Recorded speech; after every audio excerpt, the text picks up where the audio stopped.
జీవుడే దేవుడైతే దేవుళ్ళలాగా సుఖంగా ఉండకుండా జీవుడు ఎందుకు దుఃఖపడుతున్నాడంటే దేవుళ్ళలాగా ఉంటున్నావా నువ్వు? అసలు దేవుణ్ణి పక్కనెట్టండి.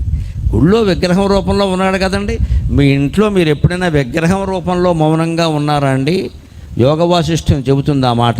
దాన్ని స్థాణు మౌనం అంటారు, కాష్ఠ మౌనం, వాంగ్మౌనం, మనోమౌనం అని 4 రకాల మౌనాలు ఉన్నాయి. స్థాణు మౌనం అంటే ఎన్ని ప్రశ్నలు వేసినా ఏం తిట్టినా చలించకుండా శిలలా ఉండిపోవడం. అంత విగ్రహాల్లో మనం ఉండగలిగితే మనం దేవుడు అయినట్టేనండి. అనుమానం వెళ్ళా ఉండగలమా? ప్రతి దానికి రెచ్చిపోతున్నాం. అక్కడ కాఫీ కాస్త వేడిగా లేకపోతే చాలా రెచ్చిపోతున్నాం. అక్కడ ఆ మాత్రం తట్టుకోలేము.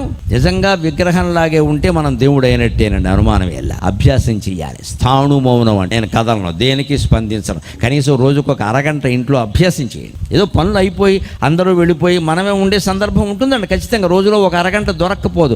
ఆ అరగంట స్థాణు మౌనం. ఇంట్లో ఎవరైనా ఉన్నా సరే మీ పనులు మీరు చూసుకోండి, నన్ను పలకరించకండి. రాయిలా కూర్చుంటాను.